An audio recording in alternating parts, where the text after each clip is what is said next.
following program may contain traces of irony, sarcasm, satire, parody, mockery, banter, caricature, and nuts. The opinions expressed are almost certainly not shared by self-appointed officious dictatorial wowsers. If you are dangerously irony deficient or allergic to mockery of the self-important and corrupt, then get a life. That's right, ladies and gentlemen. Time to get a life, or at least to stand up for all life here on Mother Earth, our one and only place in the universe where life exists, to the best of our knowledge anyway. And that's good enough for me. So here I am again, Sean O'Shaughnessy, to present to you the Environmental as Anything show. Thank you for joining me today. It's always a pleasure to have your company.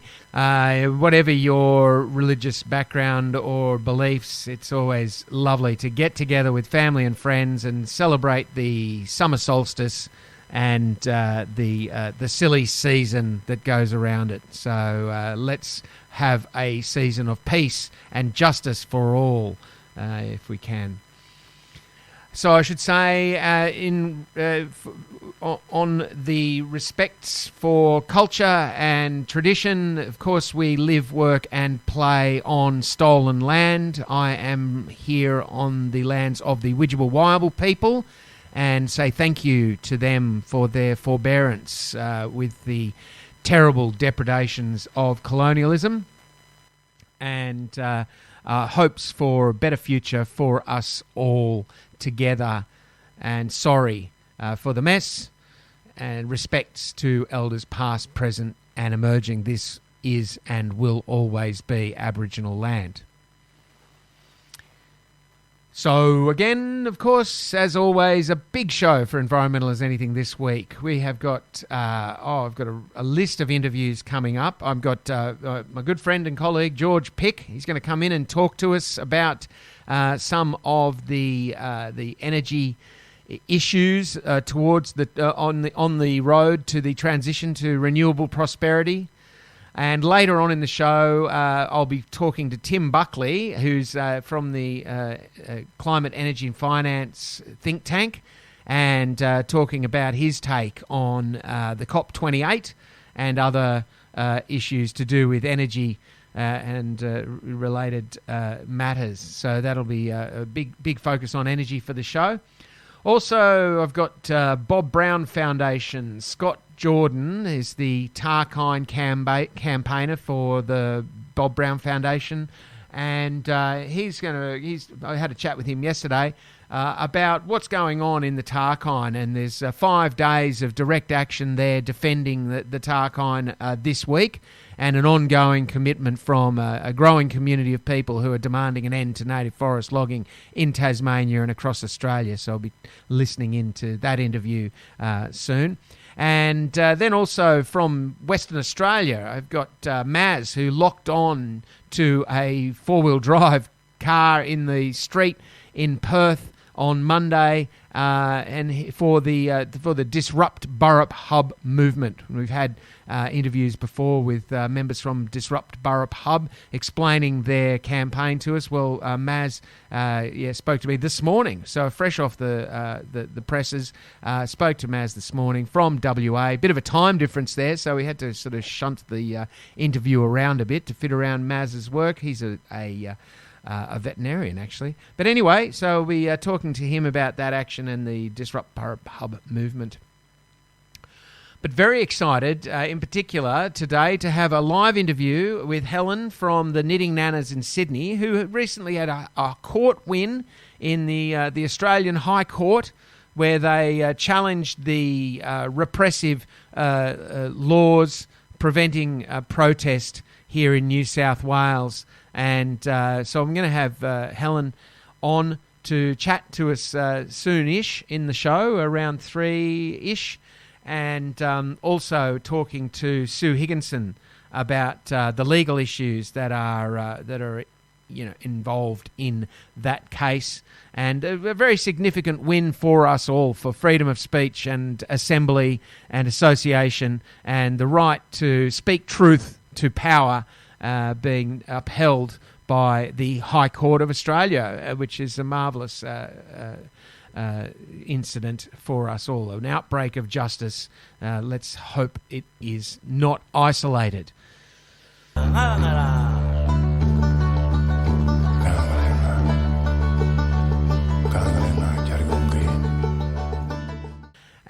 right now in the studio with me is our local pundit on matters to do with energy and the transition to renewable prosperity, George Pick.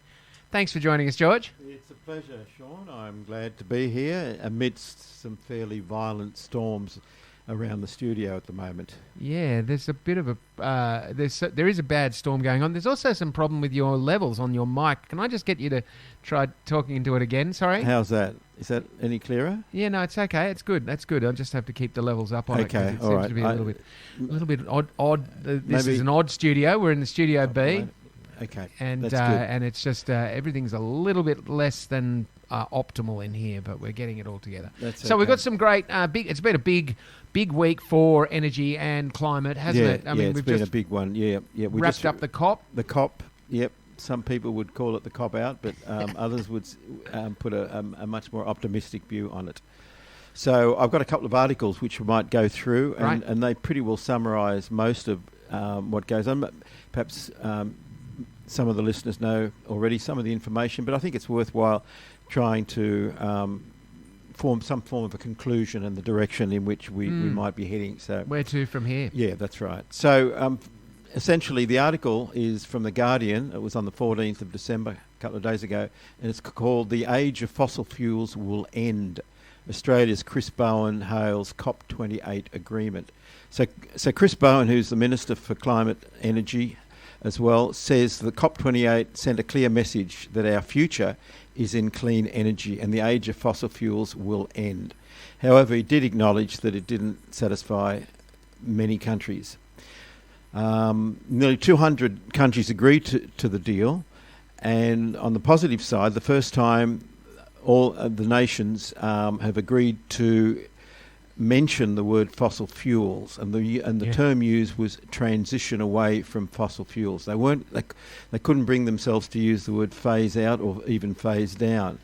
But Bowen put a big interpretation on it. He spun it really well. He said it sends a signal to the world's markets, investors and businesses that this is the direction of travel for countries around the world. Despite the urging of 130 nations, COP28 agreement didn't include a phase out or a phase withdrawal, whatever, and it was due to as we know, the Saudi Arabians and the OPEC group, and so eventually it was a transition away from fossil fuels in energy systems in a just, orderly, and equitable manner to achieve net zero by 2050, and I like this one, in keeping with the science. And, if they were in keeping with the science, it would be far more radical than that. But that was the official statement that came out of the text. Countries from the global south and climate justice advocates said it was well short of what was really needed. Well, it seems to be like it's hopefully a high watermark for that for the fossil fuel influence over the COP process. It seems that if they've got a fossil fuel executive, a CEO, as the president of the COP, and it's being held in one of the world's biggest fossil fuel countries, and they still can't stop the words fossil fuels being included in the final text, despite all of their efforts. It's a good sign. There were 70% of countries that actually voted for a phase out for the phrase phase out. There was over 100. Over 100 wanted the more meaningful statement, but at least they got the transition away from fossil fuels. So it was a compromise. But Australia's position is quite hypocritical, and it's really kind of annoying and irritating the way Bowen carries on, in that he's against fossil fuels in our country. In other words, he advocates the removal of fossil fuels as far as the usage within the Australian economy. By which he means dig them up and ship them somewhere else, doesn't he? That's right, but he totally ignores and won't engage in any conversation about us doing anything about the export of the fossil fuel industry, and this is where he's quite hypocritical. And together with the fact that those exports, when they're burnt, they contribute to a massive, for our country, 5% of global CO2 emissions, which is really, when you think about it, Australia's a tiny country, that's 1 out of 25%, that's a lot. So we've got a lot to answer for. But here are the key points to come out of the deal. Global heating is supposedly limited to 1.5 degrees centigrade, but that requires a 43% emissions cut. throughout globally by 2030 and 60% by 2035, but that's on 2019 levels. Now, Australia's actually a little bit behind the ball on that, even on that figure, but that's what they're looking at. Now, looking at it from where we are now, that seems somewhat unlikely, but there's more to say. One of the positives that came out of the conference was that they intend to increase global renewable energies by a factor of 3. It's going to be tripled. Yep. And energy efficiencies improvements they expect to double by 2030 as well. So that's a good move to try and improve the way energy's utilised. They're significant. Though both of those measures will make a significant impact Yep. on the increase in the climate gases, Yep. but they won't ramp it back to a safe level by themselves. No. And there wasn't much progress made on climate adaptation. There was very little financing in that. But at the beginning of the conference, they did announce that a loss and damage fund was going to be put forward for the more vulnerable countries. But it's a pitiful amount, as we know. It's only in the hundreds of millions, and it's not going to go very far. Pushing towards 700 million the last time I heard anything about it. And it needs $1 billion. If they got to $1 billion, it would still be, what would that? 99 billion short. Yeah. They're still spending 11 trillion on subsidies for fossil fuels. It's a joke. But it's a significant step again in that it creates the fund which has been being argued about. And that's right. Was scotched at the last at the meeting last COP in Egypt. So again, a small step in the right direction. They're incremental moves, and they're heading in the right direction. And I think that's probably the best way of putting it forward, of summarising the whole conference. Commitments, however, are not binding. That's the other thing. And there are some. I might just summarise some of the comments by various analysts. Yep. For example, the climate analytics. Bill Hare, he's well known in the environmental movement, said the agreement was a mixed bag. He said for the first time there was a move away. A mention was made of a move away from fossil fuels, but other parts of the text are attempting to keep fossil fuels relevant in the transition. So it's two-faced, as we know. Greenpeace said the final text made some progress but didn't go far enough. Particularly, they didn't address the expansion of the fossil fuel industry in Australia. And then finally, I'll just go to the Greens leader, Adam Band, called the deal a weak word salad and said Australia couldn't wait for other countries before banning new coal and gas extraction. So that's the end of that article, and it sort of gives you a bit of a feel for the two-sidedness of it all, that there's an attempt in one area.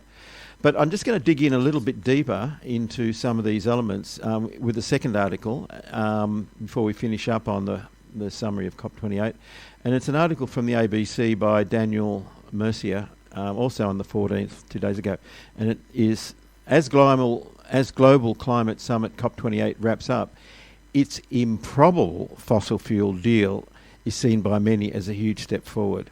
Well, I'm beginning to think that as we consider it more and more, I think there's less and less people thinking that it's a huge step. But initially there was some excitement about some of the elements. There was chatter, for example, of a landmark deal to phase out fossil fuels a couple of days before the end of the conference, and you probably remember. And then there was a fight back by Saudi Arabia. Now, if you look at Saudi Arabia and you look at their oil revenue, they get 2/3 of their income from fossil fuels. Number one. The UAE gets half of government income comes from fossil fuel. Wow. From their exports, oil and gas. And so when you view it that way, it highlights some of the truths in global warming, in the global warming debate. And I think this is important, and I want to sort of get to this point, and that is that these countries invariably are going to act in their own interests. There's no question. Australia's doing that. The appealing to the problems with the climate is not going to override what they see as Australia's interests. That's the first thing. And if you look at Saudi Arabia, and this article responded to this, it was simply saying that it cost them as little as $5 a barrel to dig it out of the ground, and they're selling it for more than $70 a barrel. Now that speaks for itself. And they've got the most to lose, obviously, from the fading away of the fossil fuel age. And so it's unlikely they're going to give it up easily. And so the agreement they got was sort of a slight compromise. But finally, another view has become clear in Dubai, and I've been thinking of this for some time. Rather than wait for governments and corporations to phase out fossil fuels, massive renewable energy projects must and are being made at the moment, and they will make those fuels, the fossil fuels, redundant. They'll make them unnecessary because they'll be cheaper, first of all, as well as being very helpful for the planet, of course. And when you look at most industrial transformations, you'll find that that's actually what happens. That a technology comes in, and if it's cheaper, it's more efficient, it will replace it. And I think that's what we've got to focus on. And in this constant frustration of not being heard, you could say, by the fossil fuel entities, and you're banging yourself against the brick wall, I think that's a good approach to take, is to just simply say, well, look, we're not going to focus on that now. Let's really go for the alternative positions and virtually run them out of town over, because they won't be able to sell their product. Yeah, well, there's certainly a strength in that that's likely to be a winning strategy in the long run. That those renewable energies are going to replace. They are cheaper and cleaner and more reliable. But of course, unfortunately, we can't afford to wait for the fossil fuels just to curl up and die of their own accord. We must have regulation. That's right. But I think that's where, being realistic at the moment, I think if we can massively increase, and there are signs that that's happening already. I can quote some figures here. First of all, in 2022, at the end of 2022, 5.5% of global electricity, it's not a big figure, I know, came from solar and wind, but it did start from a low base. But if you include hydro and nuclear, that comes to about 20%. In other words, 80% of energy is essentially from fossil fuels. Now, there is an acceleration going on at the moment. For example, China is producing an enormous amount this year of 230 gigawatts of renewables. I mean, it's a huge, massive amount. I mean, Australia's electricity use average is about 50, nationwide 50 gigawatts. So it's almost 5 times our whole national consumption of power altogether. These are huge amount going on. And so, in a way, I think the fossil fuel industry is realising this, despite all the hype, despite all the protestations and so on. I think they realise that this is only going to accelerate. It's only going to make their own business case weaker. And I think, as an addendum to that, I think Australia's policy towards giving the go-ahead to these new projects, like in WA and Northern Territory, I think the big danger is that they're going to become stranded assets, that this acceleration is going to happen quickly. And the only way these fossil fuel people the industry makes their money is you've got to wait 30 or 40 years to make their money back, because it's such a massive upfront investment. And so, I would ask why, just purely on economic terms, why are you allowing these projects to go ahead when possibly within 10 years they're going to be totally redundant? No, it's irresponsible, isn't it? For that capital to be flushed down the dunny by when we really need it to be allocated for effective projects. It's the position the Australian government takes is in a way an impossible position, because on the one hand they're trying to accelerate, and I think they're right behind it, accelerating the amount of renewables here. Oh yeah, the capacity investment schemes come on board, and they're really trying to accelerate the process. But on the other hand, they're still approving projects that otherwise shouldn't be. Yeah, like we've got stories from the Burrup hub, the Disrupt Burrup hub people who are just this week locked on to the NOPSEMA offices in Perth, and there's just all around the country. There's people highlighting these terrible projects that really should not be given approval, which are being rushed through by the ALP. So they're sort of giving with one hand and taking with the other, and it's you've got to say that like you say, Bowen's and the ALP government's renewables policy does seem to be effective, and will have We'll have Tim Buckley on later on in the show to give good. us some more detail about that. Oh, that's great. Yeah. So there does, and as you say, China also. I think Tim's going to have something to say about China because there's lots of good news on. But we can't have there's the balancing act, which we can't have. Yeah. Just don't have time for to be able to say, oh well, we'll give you a heap of renewables and then we'll keep approving. Well, they've been playing fossils. most governments throughout the world, including Australia, has been playing that game now for a long time. But I think it's going to break. It's coming to an end. Yeah, I think it's going to. And that's the good thing about COP. Even though it wasn't a brilliant success, I think the incremental improvements each year is just adding to the pressure. And they're not going to go backwards, so they're going to have to improve on the previous position. You can't go backwards from a consensus position like that, and that's one of the things about it is the COP process is fundamentally flawed because it's driven by consensus. It was forced into being a consensus process by OPEC when they were first set up in the Rio, which is ridiculous because it means that anyone can veto it. Yeah, and every single country in the world gets the chance to veto the sensible decisions of 70% of the other countries are voting for. So it's clearly a ludicrous. So you can't expect it to be a world leading body, but it is sort of bringing up the rear quite effectively and drawing a line under. This is the minimum amount that we're now going to accept. And also, I think we're seeing for the first time precisely the attitude of these fossil fuel companies and the extent to which they're prepared to go. And I think that's been a lot clearer this time. A lot of the previous ones were sort of behind closed doors. You didn't quite know what was going on. But I think there was more information about their opposition, and we really know what. It's very clear to me, what they have to deal with. Absolutely. It does seem to be becoming clear to the world. This is the final article. It was I was very impressed with this article, I must say. A little different, and it brings up some old... Oh, this is about the James Hansen? Yeah, James Hansen idea. He's come out with a report. It was in the conversation by Robert Chris on the 9th of December, and the disagreement... The title is The Disagreement Between Two Climate Scientists That Will Decide Our Future. It's a pretty stark sort of comment. And there's a debate going on between a couple of scientists. And I might just go through the article slowly so to get the listeners a bit of an idea. There's a bit of science involved in this.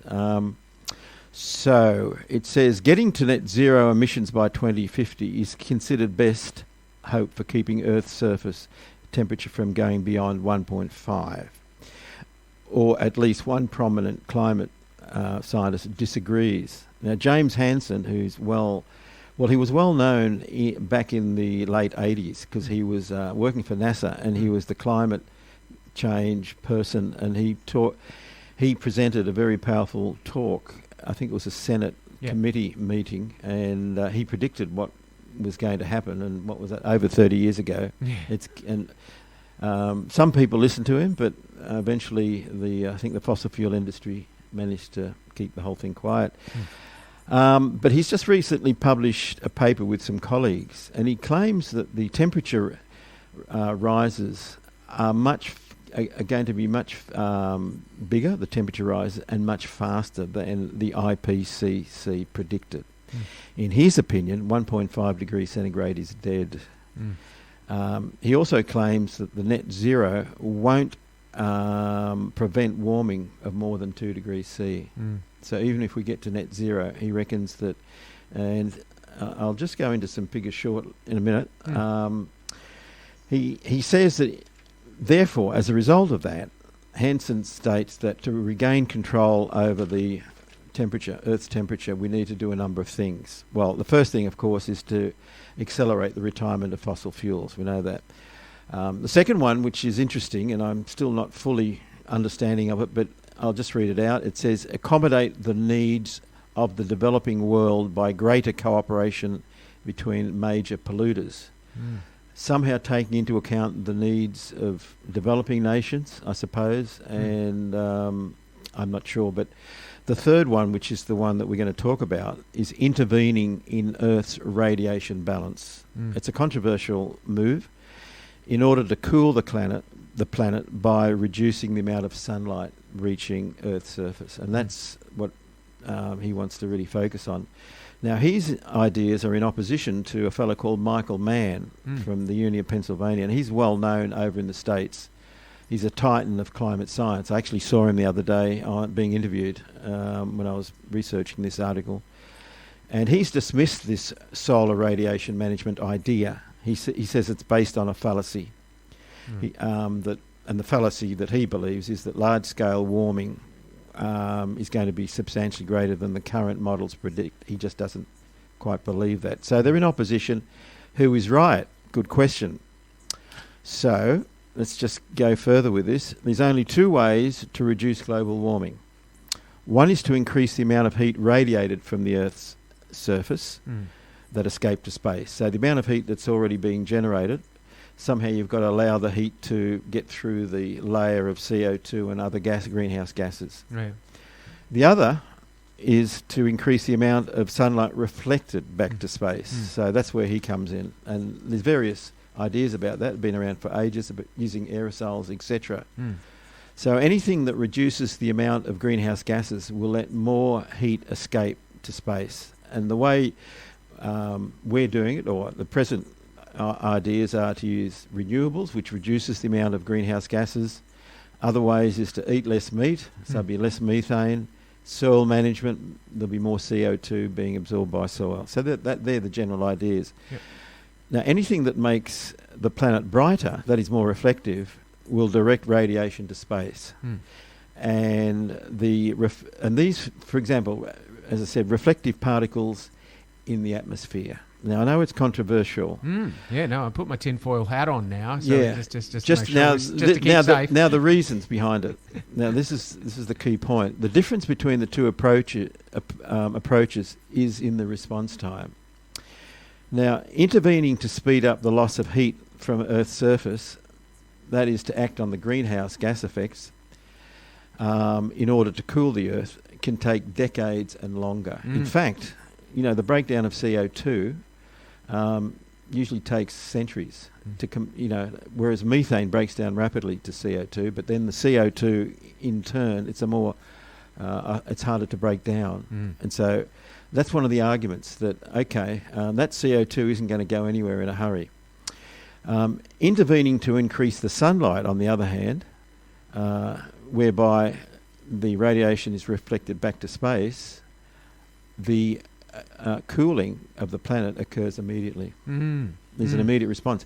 Now we saw the difference. Do you remember when the 9/11 occurred? There was, if I remember, there was a sudden increase in temperature, and the reason being was that the aerosols from the pollution from the jets was no longer there. Right. And so there was more heat. They measured a slight increase in temperature. Right. So he's advocating for this to be done on a systematic basis. I think so. Yeah. He hasn't gone into a lot of it, but that's his main sort of idea behind it, that we need to do that. Let me just see. So, yeah, that's the essence. That's the difference between them. Now, the final bit of this article is, when will warming end? And this is also has bearing on this article. Now, Michael Mann aligns with the IPCC orthodoxy, which is essentially that once net zero is met, which is within a decade or two, Earth's temperature will stabilise. Within a decade or so, it'll stabilise. That is, there'll be no significant warming from past emissions.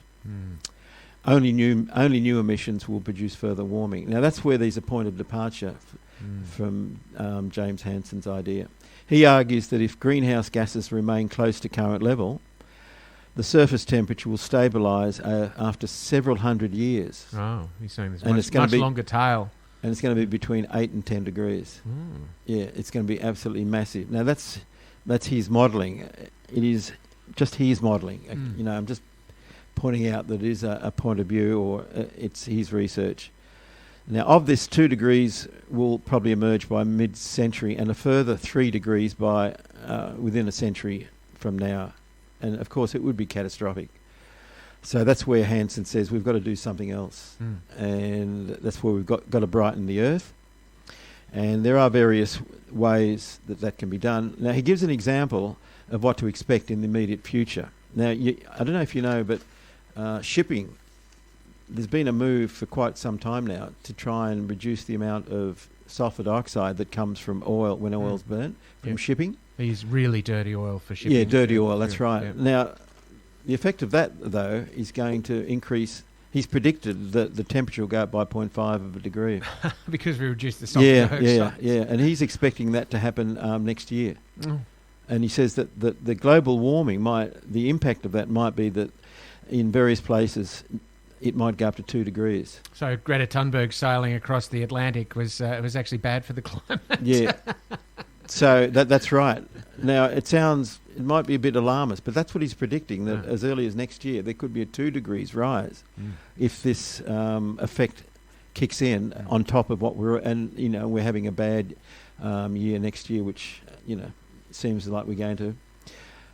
So the other thing is that the other part of his argument, and this is the final bit, is that the IPCC, in their modelling, they say that if we double the amount of CO2 in the atmosphere, the temperature will rise by 3 degrees above industrial levels, pre-industrial levels, whereas Hansen calculates that to be 4.8, which is much more. So there's a couple of reasons behind it, and I'll end up there. That's essentially his plea that we have to do more than just stopping the flow of greenhouse gases. Well, it's. I mean, we're in an alarming situation, and he's clearly taking the most, looking at it from the most alarming perspective. Yeah. And I've got no knowledge about anything that he's talking about there, so it's nothing. There have been various plans, and I can maybe just mention a couple. One is, of course, the production of sulfur dioxide, and we know that when volcanoes, for example, explode, they can throw up a huge amount of sulfur dioxide, sulfur particles, and so on.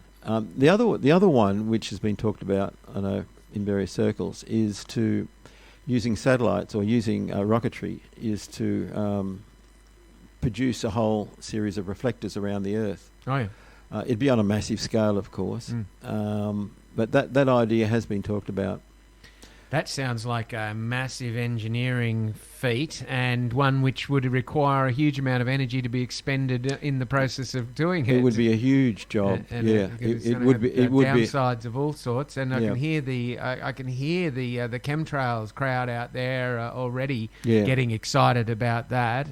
But it's clearly anyway. Look, he's just broached the topic, and they're going to.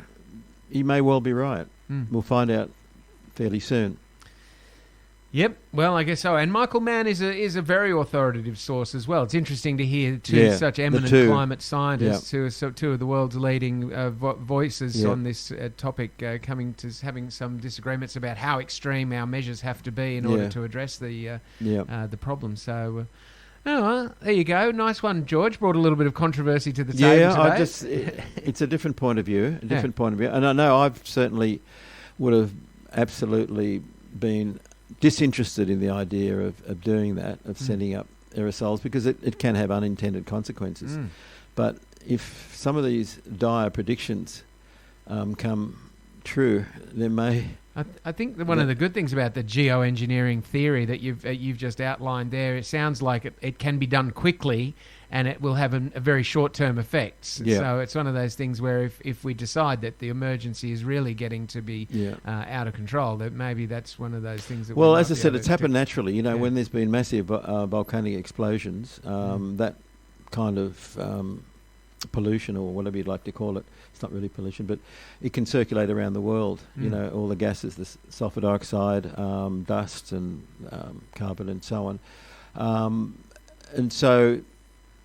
you have those winters, what they call them, nuclear winters or something, So it can happen naturally. Yeah. Oh, well, fascinating. As always, George, thank you so much for bringing all that information to the table for us. Yeah, I thought that was a little interesting.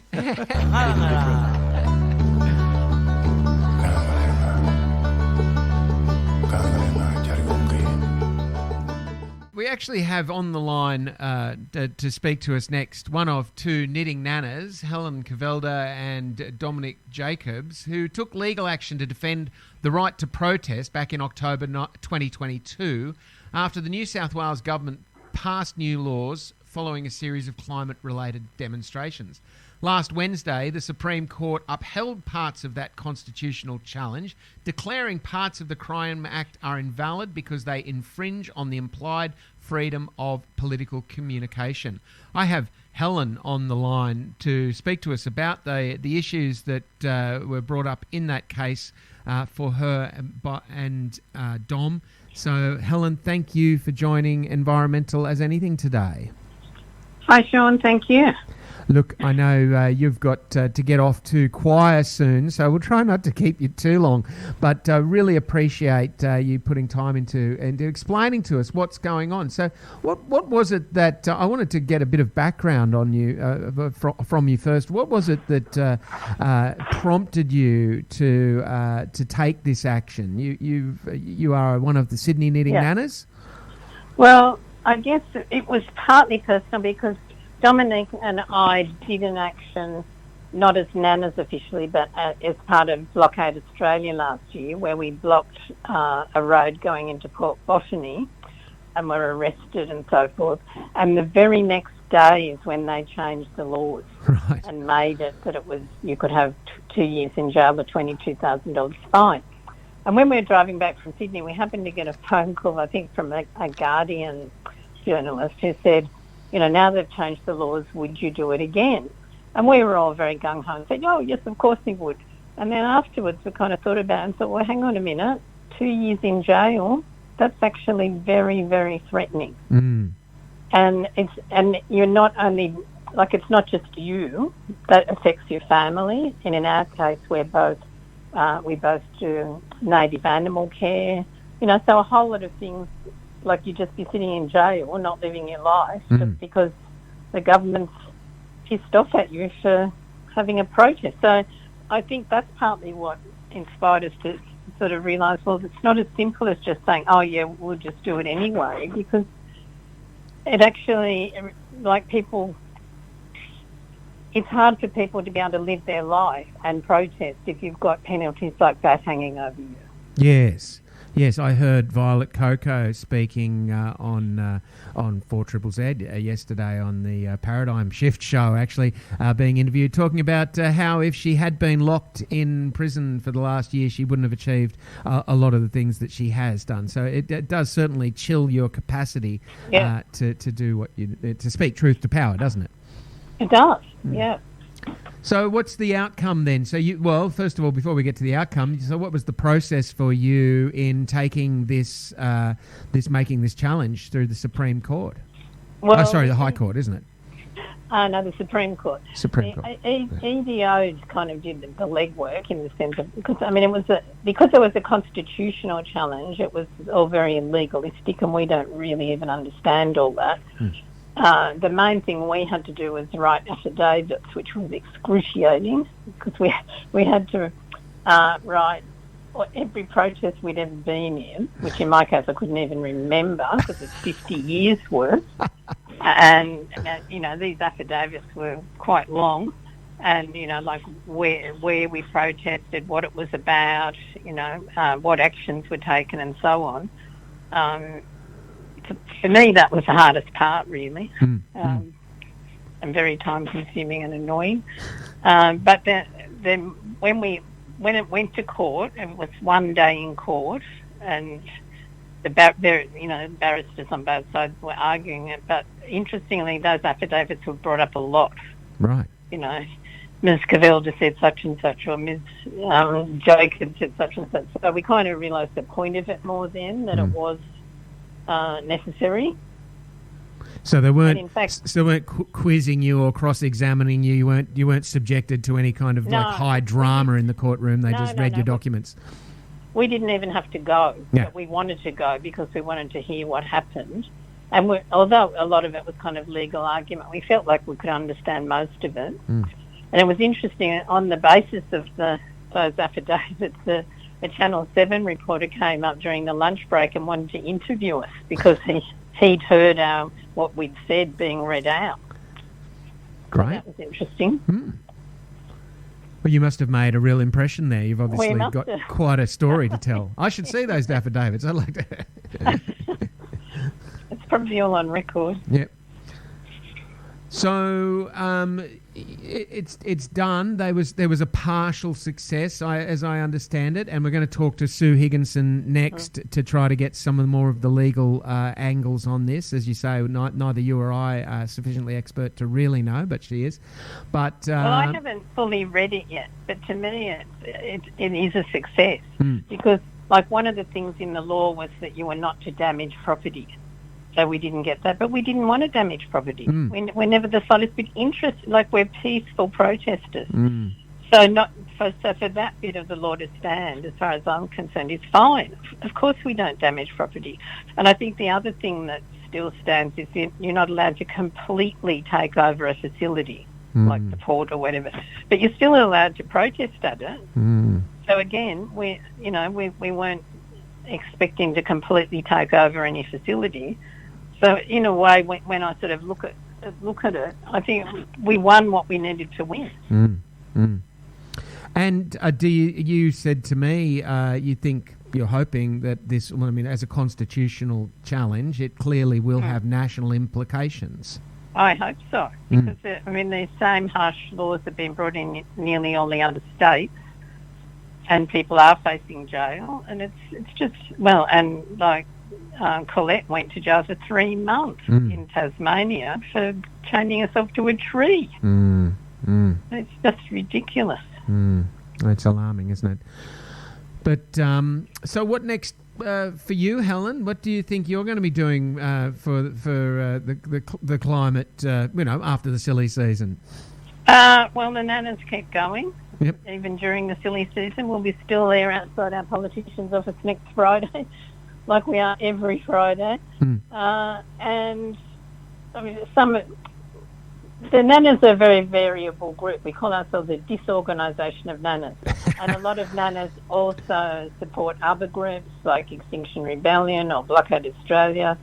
And some of us have got involved lately with a group called Rising Tide. Yes. I think looking at your podcast, you've talked to Rising Tide people already. I was at the Rising Tide, yep. You were there, yeah. Well, the Nannas were a big presence at Rising Tide. Like, we had a tent set up next to the first aid tent, talked to lots of people. Some of the Nannas went on the water. I didn't on this occasion. So we're going to stay involved with that. And they're hoping to do it, try and make it 3 times bigger next year. Yep. So, and I guess also we try to be flexible and available to do sort of, what would you call it, like pop-up protests. Like, if you hear something is happening, to be able, not always us Nannas up here in the country, but certainly the Sydney Nannas, they'll be able to, like, send out a notice to everyone, hey, can everyone come to so-and-so's office tomorrow because they've done such and such. So there's that opportunity to sort of protest on a very ad hoc basis. And some of the mid-coast Nannas up here, I haven't done it because I'm a bit further from Newcastle, but the ones closer to Newcastle have been going down to Pat Conroy's office once a month because he's the Minister for the Pacific. Right. And we feel particularly concerned that we're really letting our Pacific countries down by not doing enough about climate change. They're going to lose their whole country. Like, it's really horrible. It's appalling. So the Nannas have been going to see him once a month and try and put some pressure for Australia to step up a bit more and do more. Well, I hope that this decision is liberating for you. That you feel that you're now free to go out there and speak truth to power wherever you need to, because you're clearly doing a great job of it. Well, thank you very much. And we do feel it. I guess we would have kept protesting. We probably would have reached jail, but we didn't want to go to jail, so we're glad that we don't have to. And it's not very nice even just being in the lockup, where you're just there for. I think that we were there for about 8 hours, and we were treated well compared to probably a lot of people. But even seeing how the police treat some of the other people that come in, they're not very nice. It's a disturbing experience. Yeah. Like you get to learn a lot. Yes, I'm sure. I know. Well, Helen, look, thank you so much for sharing your experience with us here at Environmental as Anything. That's fine, and I'll start listening to your podcast now. Yes, tune in and share them around with your friends. We'll have you Yeah. on our podcast on Monday, and Okay. the more the merrier. I'll tell all the Nannas, and I'm sure they'll listen. Good on you. Okay. Thanks, Helen. Thank you very much. Happy Okay, bye. Christmas and You too. peace and justice to you Yeah. and yours. Yep, you too. Thank you. No Bye. worries. Bye. That was Helen Kevelde from the Sydney Knitting Nannas, who was speaking about the constitutional challenge that she and Dominic Jacobs took to the Supreme Court of Australia against the repressive elements of the New South Wales laws, which are intended to stifle protest. And won. They've won the case on Wednesday, or at least got a partial victory. I'm going to speak to Sue Higginson next here on Environmental as Anything, as soon as I can get her on the line, to give us a legal wrap-up on that case. So stay tuned. We've got plenty more to come after that. We still have my interview with Maz from Disrupt Burrup Hub, my interview with Scott Jordan from the Bob Brown Foundation in Tarkine, down in Tasmania. So that's upcoming in the show, and also looking forward to speaking to Tim Buckley very soon. So plenty more to come here on Environmental as Anything. Stay with me.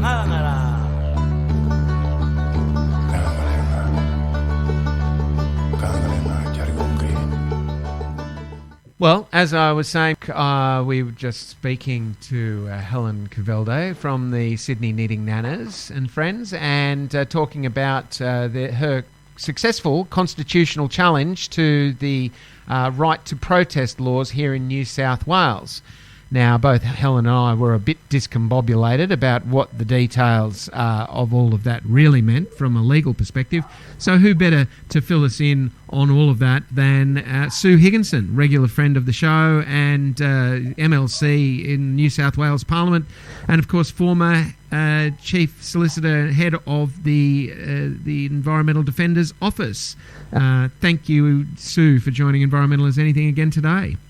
Oh, pleasure always. Hi, Sean. It's a big deal, isn't it? This case, it's a successful Supreme Court case challenging these laws. It was never going to be a lay down misère, from what I understand. Absolutely. I mean, two knitting nanas take the state on and then win. That's that's no small feat. And these stories are always David and Goliath, and I say that from kind of frontline litigation solicitor on the record experience. That's kind of how it is. It's when the state is arguing against you, even if you know you're right or you think you're right, it is such a hard battle. You have literally Crown solicitors, you have every lawyer they have every lawyer at their beck and call if they so desire, and they stack the table against you and they fight hard. And, we saw that literally. So, the first step to this proceedings was the state said these two nanas didn't have standing. They didn't even have a right to come before the court. So, you literally you've got your hands tied behind your back, you've got your feet tied together, you've got a gag over your mouth, and you're standing in quicksand. And these two amazing knitting nanas, with their spectacular legal team, and having the right side of the law on their side, they prevailed. And so, look, what this was we know that the laws that were being challenged were part of a suite of laws that were introduced early last year when the Liberal coalition government did a knee-jerk reaction to some of the protests that were happening in the Sydney CBD and Port Botany. And this was the Blockade Australia, the Fireproof, and of course Extinction Rebellion, the Knitting Nannas. This was an incredible kind of coming together for climate change. This was particularly motivated by young people.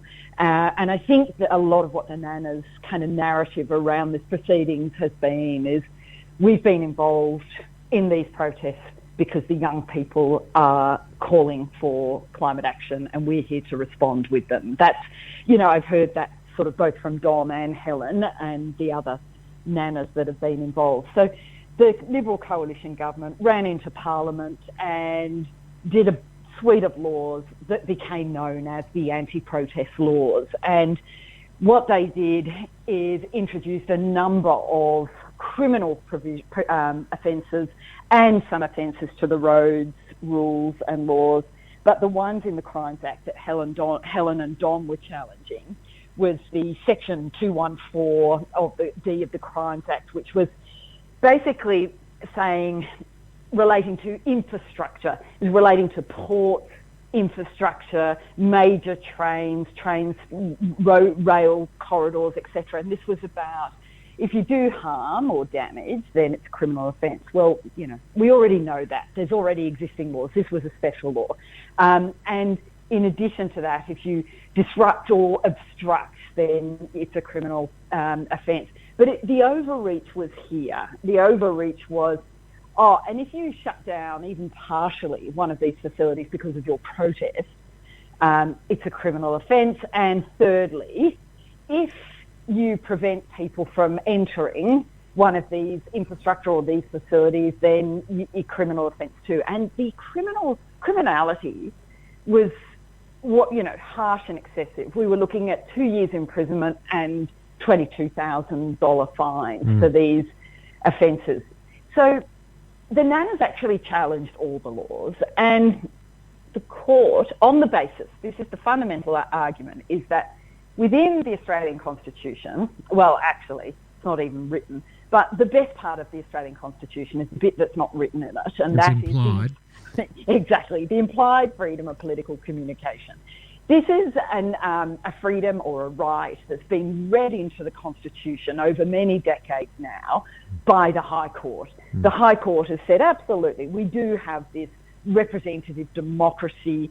There are these things within that representative democracy that surely the Constitution that creates the Westminster and the democratic system and the separation of powers in Australia, surely as that was being drafted, there was envisaged within that this ability and capacity for all citizens to engage with it, to engage in political communication. And the High Court has been tested over many decades now about what the breadth and the test and what it looks like, that freedom of political communication. And what we know is that the freedom of political communication is something that is a mechanism to protect citizens and communities from harsh and onerous and draconian laws of the state and the Commonwealth for that matter that may unjustifiably infringe upon that implied freedom of political communication. Yes, Justice Walton is quoted here as saying is that it's an indispensable incident of the constitutionally prescribed system of government is that implied freedom to communicate on governmental and political matters. And that's it. And the reality is we've kind of had it expressed by the High Court in various ways over the years. And so what the women were doing, the Nannas, they were saying this suite of anti-protest laws that the state government introduced, they've gone too far. They're an impermissible burden on the implied freedom of political communication. So cutting to the chase, the reality is, and this is the bit that I've written to MINS and the Attorney General in the last couple of days to explain and say, please look at the judgment. Walton actually said the entire section of that Crimes Act that relates to the infrastructure, ports, etc., and the entire section does burden the implied freedom of political communication. But you then need to apply the test and walk through the test, and you need to look at each law, its operation, its implication, its impact, and how it gets applied on the ground to individuals. He found that Part 1 and Part 2 of that legislation, so the bit that causes harm, it creates a criminal offence to cause damage and harm and to obstruct and interfere with directly, he said, look, they burden the implied freedom of political communication. He said, but they're justified. And the reality is they are justified insofar as they don't impermissibly burden the implied freedom of political communication. However, what we need to now understand is we've got this fantastic ruling even about those parts, and they do burden the implied freedom of political communication. And the argument now with those two provisions is we don't need them.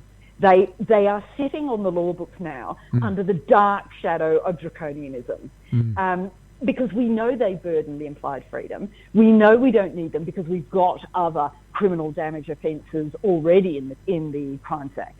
But what Walton did find is that the other two provisions, so if you take an action, and the action is, quite significant. The action is you could be standing on something and you jump off, or you stand in front of it, or you obstruct it. Basically, he's saying if you do those actions and they cause the partial close down of, say, the Port Botany, he said that provision is unjustifiably and impermissibly burdening the implied freedom of political communication. That is very significant. And then he also says that because this is where he sort of talks about it, if you are standing in front of the port entrance and you've got your banners or you've got whatever blockade you have there, and you cause, say, port workers or other people to have to go another way around and around you, that's not a criminal offence either, because, and he said creating that criminal offence also is an impermissible burden on the implied freedom of political communication. This is a very significant ruling. We now know that we can look at that level, that granular level of detail about what it is people are doing, whether they're calling for climate action or environmental protest or to protect something or claiming some other direct action, that those sort of criminal offences are overreach. To say that, I mean, realistically, you're sort of talking more about you're in this inconvenience territory. And the Liberal government, make no mistake, was seeking to legislate against disruption and inconvenience. That's what they were seeking to do. They pretty much said that. I don't know if you remember, but it was Natalie Ward, the roads minister at the time, Liberal member, went running into Parliament and said, oh, this is absurd. I got stopped on the road and I couldn't get to work. I'm going to pass a law against traffic jams. Precisely. Because I don't like them. That's right. They're terribly inconvenient. And the offence of that. Yeah, just on that, I want to remind you and anybody listening right now, when we did a call for papers on the kind of making of these laws and the backstory, and interestingly, when Natalie Ward did do her op-ed, there was some correspondence between, I think, her office and the Attorney General's office, and it was words around the gist of, do you want to contribute to this op-ed that Natalie Ward was doing to explain why she was absolutely shocked and horrified and going to run in and rush through some laws? And the Attorney General's office response was, no, it's all a bit shrill for my liking. So even people in the Liberal coalition ranks knew that there was danger around what the coalition was about to do in the Parliament. And look, let's remember, the Greens stood in the Parliament, both the lower house and the upper house, and every opportunity we could, we spoke against these laws. And it wasn't just the Greens. What we did is we brought through the Parliament the voice of all of those civil society organisations. There was hundreds of civil society organisations, legal expert organisations, the Bar Association, the Law Society, all warning these laws are overreach, they've gone too far. And now we are vindicated, and the Nannas have done this. And, we need to remember those laws could literally be sitting on the law books for a long, long time with no blemish, just under this shadow, and not really properly understood the danger and the darkness of that shadow in terms of how unhealthy they are to democracy. And these two amazing Nannas, with the spectacular legal team of the EDO and those fabulous barristers, Felicity Graham, who's one of those incredible human rights barristers, and Stephen Free, they all banded together. And I think what happened was, well, I know what happened, They looked at this case and they went, goodness gracious, yeah, this really is overreach. And then, of course, that you are compelled really to take on these cases and run them, and they're difficult. They are time-consuming. They're mountainous, and Dom and Helen are heroic. Yes, it's a wonderful outcome. Obviously, a powerful action. We've got like 1 minute to go before we have to wrap up, though. So, is this precedent setting? This is going to change the landscape. Does it invalidates the effect of the intention of these laws? Is that right? Yes, that is precisely right. Now, you know, like all things, there's a relativity to it. You know, if you're someone like me that just loves this stuff and knows it kind of inside out and engages in the law and the politics and the activism around it, this is very, very significant. Is it enough? No. The answer is no. Will the Minns government appeal? We don't know. Minns have said they're looking at this as to whether they'll appeal. I have literally 2 days ago, on the Thursday following the Wednesday, I wrote straight to Minns and the Attorney General and said, don't do that. Don't waste the state's resources and don't go down that path and appeal. That would not send a good message to anyone. But Take a terrible this look. opportunity. Terrible look. Dreadful look. Take this opportunity and now go and wipe the law books of all of those ridiculous anti-protest laws. I've actually got a campaign going. I'm just going to do a shameless promotion. Please do. If anybody is keen, on my website right now, suehigginson.com, under campaigns, there is literally a one-click to the Premier and the Attorney General. You can send an email which says, back in the Nannas, back in democracy, and repeal the anti-protest laws in full next year. And I'm going to carry that campaign on. I'm going to keep working on it. I know there are people across the parliament. They're a bit too quiet to stand up and talk because they're in Labor, they're in the coalition. They would love to see these laws go in full, in their entirety. The Nannas have started something and we need to back them in. Well, I'm sure you will, Sue, and we'll keep posted. We'll keep you get you back to keep us posted on all of the developments on this. So thank you so much for explaining that for us here on Environmental Is Anything today. Absolute pleasure as always. Thank you, Sean. Have a merry, silly season and peace and justice to you and yours. Absolutely. Peace, justice, and, yeah, let's save those forests. Indeed. Thanks, Sue. That's Sue Higginson, MLC, speaking to us about the Supreme Court challenge, which was successful against the repressive anti-protest laws here in New South Wales just this week on Wednesday. So I'm going to be coming back with an interview with Tim Buckley, who is standing by, waiting to talk to us about his end-of-year wrap-up on the climate, energy and finance. So that's stay tuned to Environmental As Anything.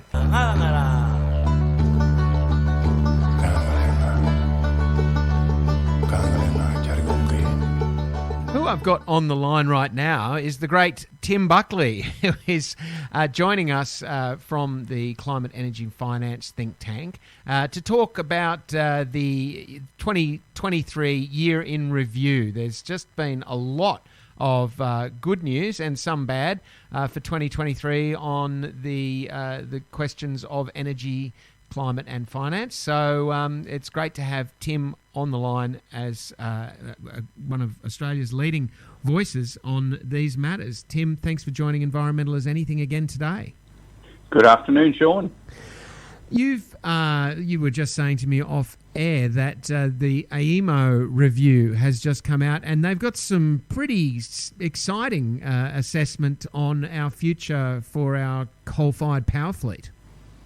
That's correct. So AEMO, which is the Australian Energy Market Operator, they put out every 6 or 12 months the integrated system plan that's reviewed every 2 years, and then they give out a draft of it and then ask for submissions and responses and then put out the formal report. So there's a constant review of our energy requirements and of the supply situation and the grid transmission situation. And the headlines, I was getting my coffee on Friday morning, and the Fin Review headline, the front page of the Fin Review was AEMO forecast the last coal-fired power plant in Australia will be gone within 15 years. So it's a pretty beautiful headline. And, I've been working on this for more than a decade, and for the integrated system plan to now have as its central scenario that the last coal-fired power plant will shut in 2038 in 2038 in New South Wales, and that's up to a decade ahead of what AEMO had been modelling even 2 years ago. And so they're saying, look, at the end of the day, the reliability of these end-of-life coal clunkers is diminishing with every year. Their ability to compete against ultra-low-cost renewables, whenever it's windy, whenever it's solar, sunny, these coal plants just can't compete, and so investors aren't going to continue to upgrade them and hold on to them when they're well past their use-by date. So a beautiful headline to end the year on. Yes, good news for all concerned. That's great, and it seems like it seems one of those situations where a change of government can make a huge difference to the prospects for our future. I think that's absolutely right. For all the Albanese government is still going too slow, they're moving in the right direction, and they're giving the absolutely clear signal of what the direction for Australia and for the world is, and showing that they're going to each month introduce new legislation and new rules that move us towards where the science has been telling us we have to go. And so, I mean, it's just ludicrous to read every bloody day. We've got the opposition party talking about a solution which they themselves say will not be commercially viable and deployed in Australia, even if everything lines up for another 20 years. Are you referring to their 000 prank call? They're going to triple our levels of nuclear power. Is that? They're going to triple them and then triple them again. Yeah, I say triple them every day of the week if they want. Yeah, go for it. I mean, I thought it was hilarious that they have not just got no energy policy, but they haven't got the capacity to do basic arithmetic. Yeah, it is. It's scary that they're unfortunately the opposition party. It's lucky they are the opposition party, but scary that they could get back into government. We've got to make sure that voters totally understand the science, understand that we're being smashed by three crises at the moment: the cost of living crisis, the energy crisis, and the climate crisis. And to solve all three of them, we need to really accelerate the deployment of solutions, zero emissions, low cost, domestic solutions, and renewables ticks all of those boxes. Electric vehicles tick most of those boxes. They work together beautifully. And probably the other punchline out of the integrated system plan was that EMO's upgraded their forecast by 2050 of distributed energy, meaning rooftop solar across all of the small-scale warehouses, all the large-scale warehouses, all the residential properties in Australia. And they've forecast that we're already a world leader per capita. They're saying we're going to increase it fourfold within the next 27 years, and that becomes the central plank of generation for energy in Australia is rooftop solar, and it can be done really fast, and it gets around most of the grid transmission bottlenecks that we're hearing about all the time. No, it's exciting, isn't it? All right, so we'll just to go through some of the key points. Bowen turbocharges renewables. The Coalition's old travesty of capacity investment scheme is now dead and buried, and it's the changes that are made, you're saying, are a game changer. That's right. So Chris Bowen, Minister Bowen, has introduced he's turbocharged a policy that he introduced about 6 to 12 months ago and increased its reach by a fourfold. That is working in partnership with the state governments to deliver on the joint ambitions for lower cost, zero emissions, higher reliability energy systems. And so the federal government's stepping up and saying, well, we will put the federal government balance sheet on the line to underwrite the minimum revenue to new successful bidders for new capacity. So it's not guaranteeing their revenue entirely, but it's giving them a minimum revenue. And so it really de-risks these projects, which then means that developers in Australia and global developers can come here and deploy tens of billions or even hundreds of billions of dollars knowing that at least they will, even in a bad season, get enough money to pay the interest so that they can actually crowd in debt finance as well. And that increased certainty for investors dramatically lowers the cost of energy for everyone, because we're moving from a system which used to be totally reliant on commodities. So methane gas and coal are commodities, and they have cycles, and we just saw the coal price go up tenfold. Now it's come down 70% in the last 18 months. The LNG price went up tenfold. Now, all of that is fine when it's low, apart from the pollution, but it is something that the consumer can't manage because it's a commodity. And so when we move to financial resources like wind and solar, they're utility assets with absolute price certainty. And so they not only lower the price for everyone, but they actually reduce the volatility. And so households, one of my big forecasts, it's an easy one, I think, for July next year, is that everyone in the east coast of Australia, other than the ACT, will get a double-digit reduction in their retail electricity prices from the 1st of July if they're on the default market offer. So double-digit, and that's after 20 to 30% per annum increases for the last 2 years. So we're going to start seeing the success of what AEMO is talking about, and that is lower prices, and there is scope for that to continue to go down a bit more subsequent 12 months. Electricity is priced in Australia on a 12-month basis, so there's a bit of a delay, but we know what's happening in the wholesale market. Prices are down 50% year on year, year to date, and so some of the energy crisis is dissipating and consumers have at least some relief on the horizon. Well, that's good news. Everyone will be glad to hear that. And then, of course, you moved on to the landmark New South Wales Net Zero Act, and also Queensland having matched New South Wales' ambitions, I hear. Yeah, it would matched or trumped it. Come on, Premier Miles. Like, that is on his first, so the new Queensland Premier on his first day yesterday announced that Queensland will introduce legislation for a 75% emissions reduction target by 2035. He's clearly been talking to Zali Steggall, the federal member of parliament for Warringah, and Zali's been pushing 75 by 35 for the last 2 years. And the first day in as Premier of Queensland, Premier Miles has introduced a 75% emissions reduction target, so and a lot 5% better than New South Wales' effort.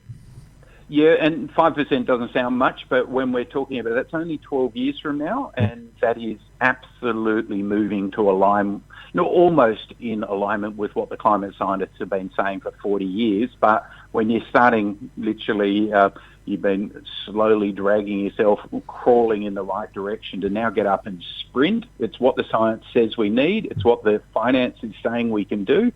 And it'll actually have lasting benefits for everyone on the planet and for Queensland and for Australia. So, yeah, but not to take total thunder away from New South Wales. New South Wales has already now passed legislation. So New South Wales has, as of today, the first and most ambitious act of Parliament for a 50% emissions reduction by 2030 for New South Wales, and then accelerating to a 70% reduction by 2035. So until Queensland actually legislates, New South Wales leading the race, and now we've just got to actually see some policies to actually deliver that legislated requirement. But I will give them a hat tip. I've been pretty harsh on the Premier Minns, and I still think we've got a long way to go to drag ourselves out of the coal age. I think we're still way too tied to the coal industry in New South Wales. But we're moving in the right direction. We're working on biodiversity. We're working on the climate science, and we're starting to get some renewables installed. So we're building one of the biggest batteries in the world up in Newcastle as we speak. That's the Waratah Big Battery. Victoria's announced I think they're starting maybe next month, so they'll be under construction on a plant that's 30% bigger. But that shows how fast the global technology is moving. It's just staggering to watch. It's everything I hoped for 5 or 10 years ago, and now it's coming faster than even I was expecting. So it's just beautiful to see. That's awesome. That's awesome. And, you mentioned in your report too that the Queensland's awash with cash from its brilliantly progressive coal royalties deal. And that's exciting for them to have the cash to be able to back that kind of play, isn't it? It is, and that's why I say I give Premier Minns a bit of a serve. He has, New South Wales has announced it will increase our coal royalties towards what Queensland's done, but I think they've really screwed up on 2 points. One, they took 18 months to stuff around, and then when they announced it, the small prim was, and by the way, we'll give them another 9 months leave before it starts applying. So it only applies from July next year. Now, the horse has bolted. It's now right on the far hill, and it's about to go over the hill. So by the time July comes around, the coal price will be back to its long-term average, would be my forecast, and therefore we won't get any major royalty. Or worse, and this is a highly likely probable outcome, the coal mining companies are now seeing enormous cost inflation on their mining costs. Couldn't wish it on a better organisation, sector, but the workers, the cost of exporting coal has gone up 50, 60, 70%. The price went up 10 times, but now that it's coming down, by the time this royalty hits, the coal companies will be losing money, and then they're going to whinge like mad, saying, "Oh, New South Wales, you've put in a progressive coal royalty just as our coal prices come down." Whereas Queensland, Cameron Dick, the Treasurer of Queensland, has brought in a progressive coal royalty, which means that it's sharing the supernormal profits when they're being made. And by the way, supernormal profits for Queensland have been in the order for the industry, $30, $40, $50 billion in the last year.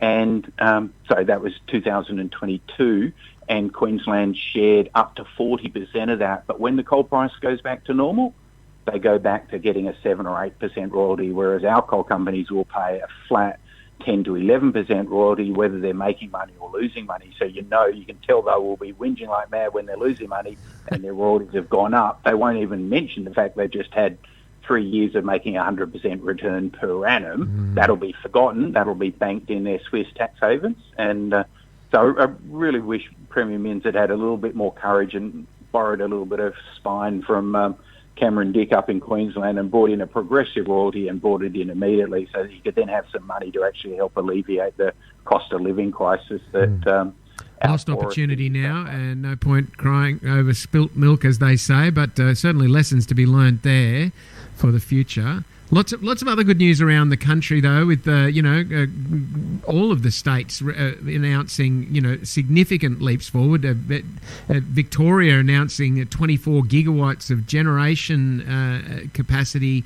and 30 gigawatts of storage capacity for the latest tendering round.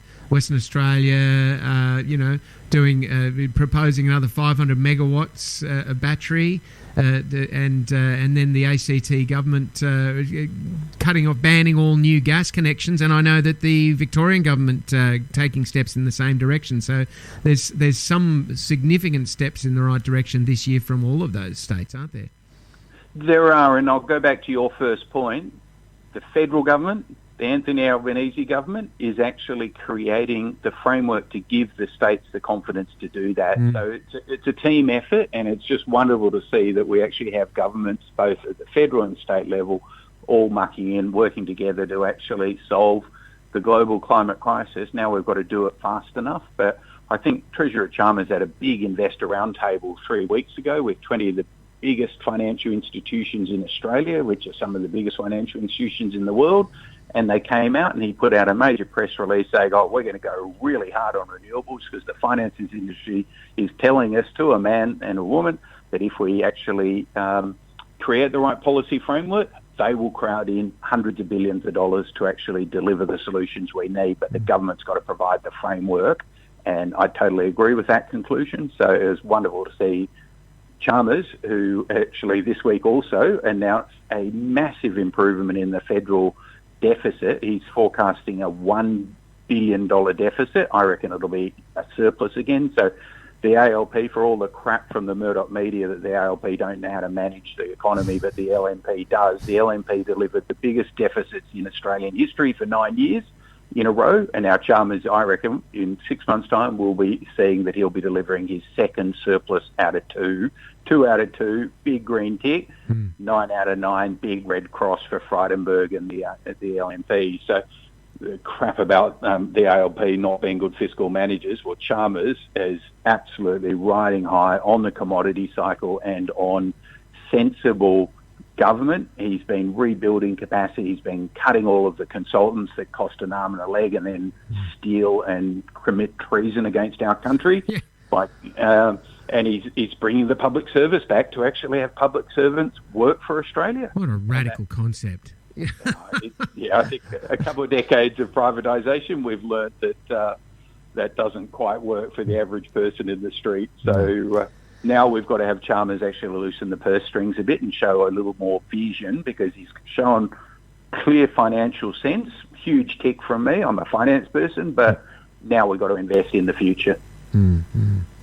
And skipping ahead, there's the COP. As much as there was some disappointment around it not taking the strong action that is really needed for the climate, it certainly has taken some steps forward. And one of the headlines here in your report is 130 nations plus Australia sign up at COP for a 3-time renewables by 2030. Now that's getting a lot of people excited around the world, but it's also about the tripling energy efficiency, or is it doubling energy efficiency over the same period? Correct. So they're beautiful headlines, like a tripling of renewable energy. And then the first question, could we actually do it? I have to give China a shout out. China is doubling their manufacturing capacity of batteries, EVs and solar every 2 years. So 2 years ago, we said you couldn't triple solar and wind installs around the world in the next 6 years. Now it's entirely doable. It's also the economically rational thing to do. And as you said, 130 countries have signed up, including Australia, led by Minister Bowen. So I'll give him a shout out. If he does good things, I will shout them out. Credit where it's due. Yeah, exactly. And doubling energy efficiency as well. So that's where Senator McAllister has really been highlighting that in Australia, but Minister Bowen said that over at COP, and that actually got in the final decision that we've got to double energy productivity, energy efficiency. The best energy you can use is the energy you don't need. So that's having an insulated house so that when your air conditioner's on, after an hour your house is cool and you can turn it off because you've actually got awnings and you've got sealed windows and you've got double glazing and you've got insulation, and so it actually dramatically reduces the energy needs. And so that's a really big one, doubling energy efficiency and trebling the global installed base of renewables by 2030. That's a game changer if the world can deliver on that. And might even leave the place as a livable planet for our children. Wouldn't that be nice? Yeah. China again. Now we've got China's huge expansion of clean tech manufacture is driving costs down dramatically and making this transition to renewables entirely economically sensible and viable. You say so. China zooms ahead. What are they really doing? Yeah, and I say that deliberately provocatively because I know a lot of people will quite rightly throw another fact at it, which is that China is still building a new coal-fired power plant every week. They are. But as the International Energy Agency models, that China's coal fleet is really modern. In other words, it's the exact opposite of what we've got. And a modern coal plant designed by China, built by China, is the best technology in the world. It's designed to be flexible. So they're aiming to run these coal plants 20, 30, 40% of the time when it's not sunny, when it's not windy. In other words, they're using coal like we use gas peakers. Right. And they're also building 10 gigs a year of pumped hydro storage, which is another form of long-duration storage to complement variable wind and solar. And then they're building an absolute truckload of battery energy systems. So they're really designing the system around what resources they've got and what is needed to manage the reliability and affordability of the grid. And so you've got to put in context that they are building new coal-fired power plants, but they're not aiming to turn them on. And so if they're not turned on 70% of the time, they're not polluting for 70% of the time. They're not the old coal clunkers that we got down in the Latrobe Valley. But China is building like 20 gigawatts of wind and solar every month this year. In 3 months, they build more wind and solar than the Australian energy system in total. The Australian electricity, we took 50 years to build our electricity system, and in 3 months, they're building more wind and solar than we've actually got. Now, that's a capacity figure, not a generation figure for the energy wonks, but it is showing how fast they're moving. Like, they're 5 times bigger installs than America in 2023, and their economy is smaller than the Americans, yet they're building 5 times as much. And by the way, that figure is double on what they were doing a year ago, and my forecast is they will probably increase at another 50% in the next 2 years, and that's what they need to do. If they make it 30 gigs a month by 2030, they can treble their installed renewable energy system by 2030 when it's already the biggest in the world by a country mile. So I think we need to keep... China is the world leader in this area. They're an enormous country. They've got a huge population. They've got a huge pollution base, but they're also the world's number one in every zero emissions technology solution that we need. So we need China, and so I'm cheering for them, because the world can't decarbonise without China, and yet we're actually going to rely on their manufacturing and technology know-how. There's one Chinese company that one of my colleagues, Matt Pollard, went and visited 3 weeks ago now. It spends $2 billion a year on research and development in the battery space. They've got 18,000 research and development staff working on enhancing the quality of the batteries. That's all of the batteries you'll see in the electric vehicles, and they've got 18,000 workers. One company, $2 billion. I mean, you find R&D even mentioned in Chevron or Exxon or Woodside's annual report, and I'll give you $1,000 because it's not there. They don't spend anything on R&D. They don't invest in their future. No. And the Chinese companies invest just it's a different way of thinking. They've got a different political system, and in this regard, it is actually working. It's quite staggering how much they spend on research and development, and then they spend even more on deploying that new technology, commercialising it and putting it in. So they replace all of their solar factories almost every 5 years, so that they're only producing the best, latest technology. I mean, it's just staggering. It's like Japan was doing 30 or 40 years ago, and now China's doing it. That is exciting, and the prospects, very real for that being able to turn around the crisis if they carry on like that. But anyway, we'll have to see. They say, a different political system. They make their 5-year plans and they stick to them. So anyway, we've also got the Inflation Reduction Act in the US, and you say there's echoes of it here in Australia. And that's where we've been pushing the Treasurer Chalmers to really step up an Australian response to the Inflation Reduction Act. President Biden is kicking goals. He's put America back in the race.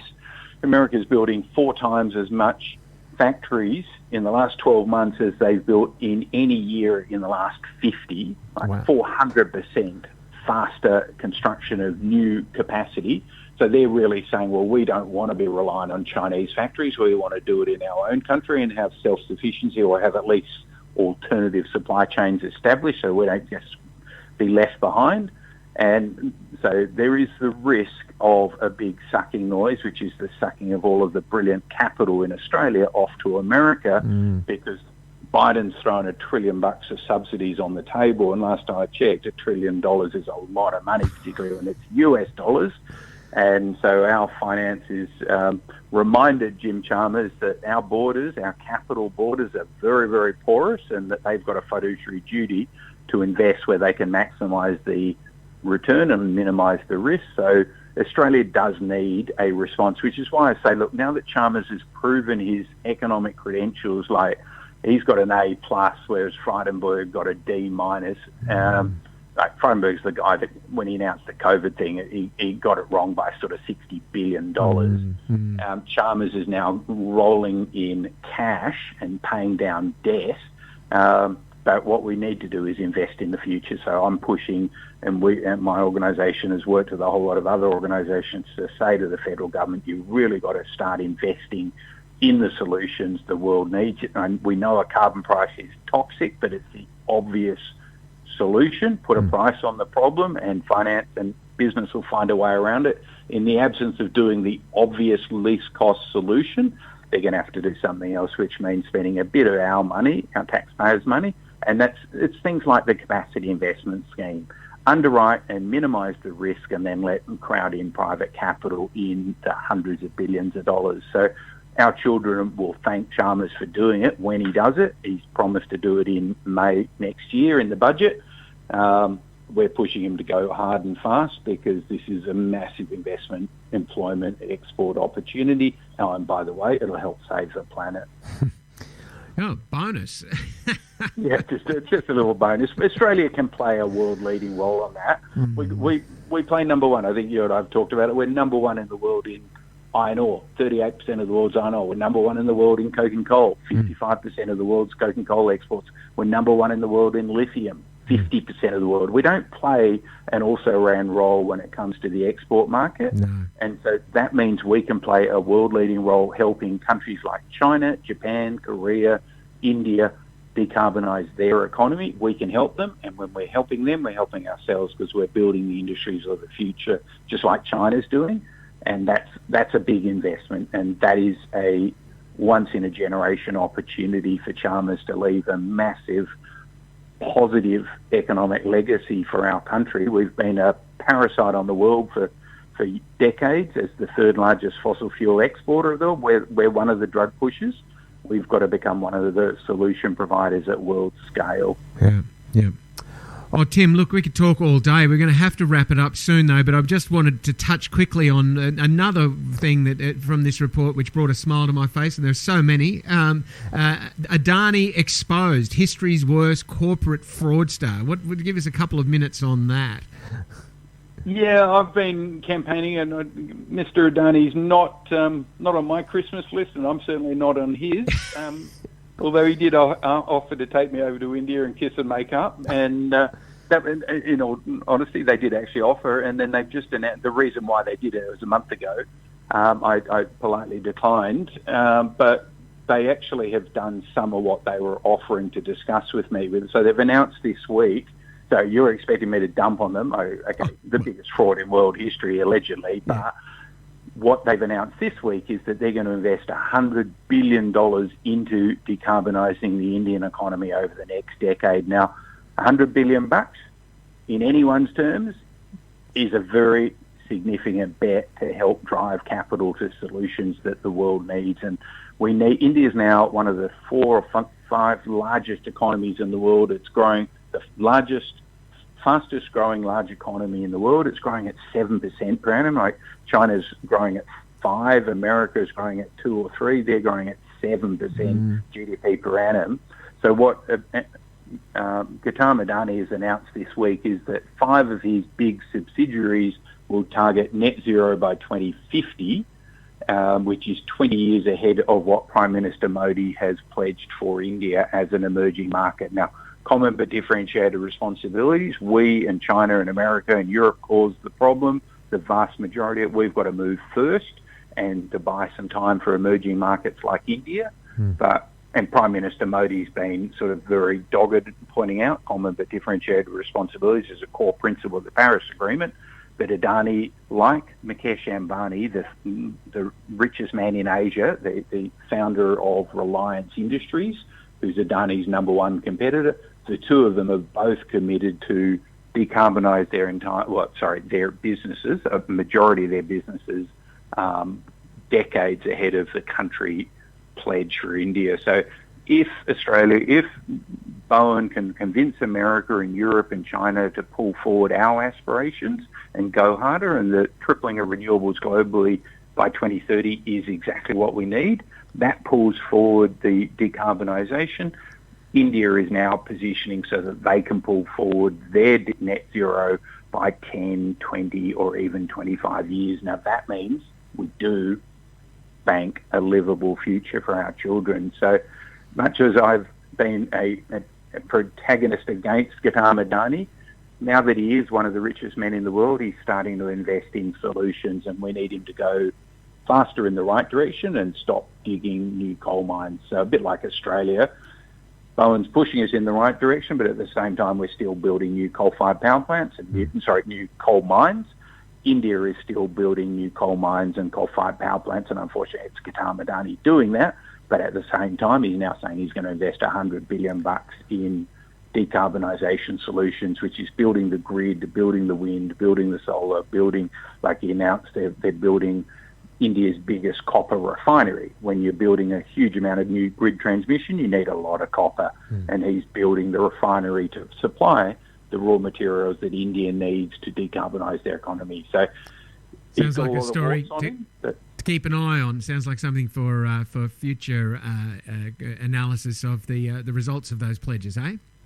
Absolutely. It's good. It's what we have to see. The robber barons have to start turning and start contributing back to their economies, and Adani's starting to turn the ship. Now, early days, but they are starting, and that's what we need everyone to muck in. History's history, but we've got to actually deliver the solutions the world needs, and they need them in India. 1.4 billion people need those solutions.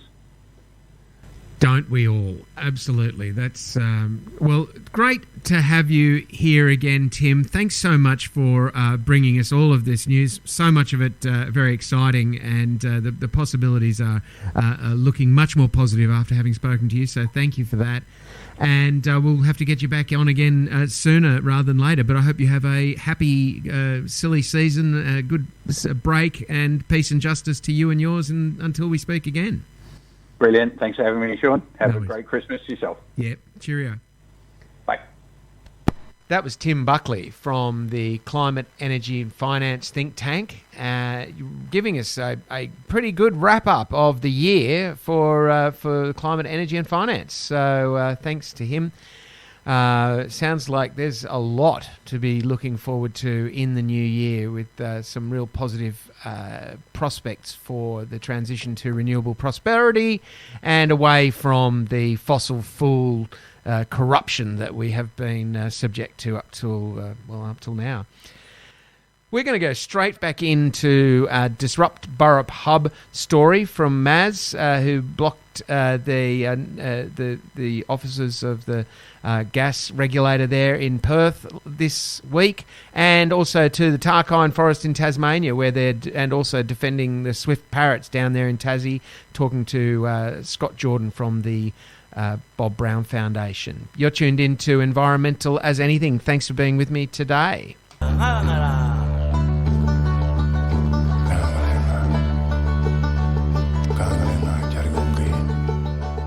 Scott Jordan from the Bob Brown Foundation is with me here today to talk to us about the Tarkine forests and the community defence of it. Thanks for joining Environmental as Anything today, Scott. Thanks for having me. It looks like action has been going on in the Tarkine again this week, with 5 days of protests out there. Can you give us a summary of what's happened this week? Yeah, look, we've been monitoring a number of proposed logging coops across the Tarkine for a number of years, and we've been taking action to defend them when necessary.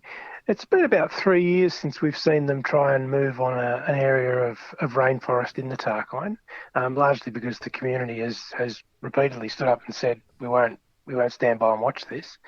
And on Thursday afternoon last week, they started moving some machines in, and so the community have again decided that we're not willing to watch our amazing temperate rainforest being destroyed.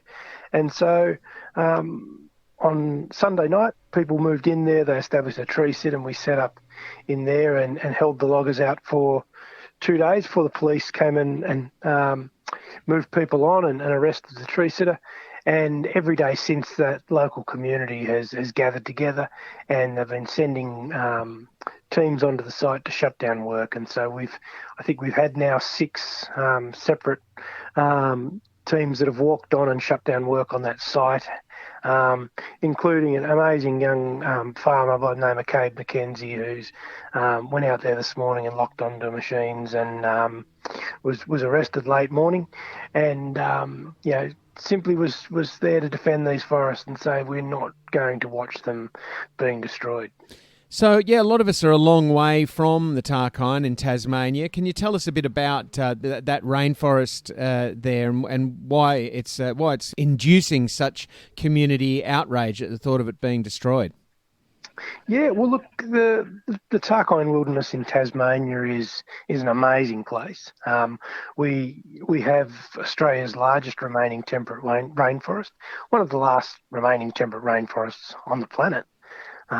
And Miuna is a little former farming village on the northeast point of Tarkine, but it's an area that over many years has seen a lot of the farms taken over by plantation expansion, but also we saw a lot of those remaining rainforests on that northern edge of the Tarkine pushed away to make way for plantations through the last half a century, and so this area is right at that edge of the Tarkine.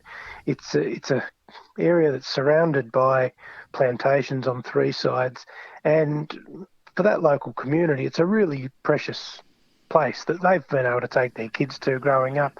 They've experienced that wild place, and they're seeing how little of it is left. And so we've been talking with them quite a while, and earlier this year they were sending Forestry Tasmania sent fern cutters in, so they were cutting down 200, 300, 400-year-old tree ferns and putting them in containers to send them across to Europe to be sold as garden ornaments. And so the community stood with us then and said, we won't stand for this, and the fern cutters hightailed it out there. But we received confirmation that they still plan to go ahead and log it, and last Thursday they started moving the machines in, and so we put the call out to the community and said, hey, if you're prepared to defend this, we're going to stand there right with you. And we've done that this week. And look, I can tell you the phone's still ringing hot, and people are saying, we love what you're doing out there. This is our precious place. We will be there. And so for everything we've pulled off this week and slowing them down, I get the feeling we're only just starting.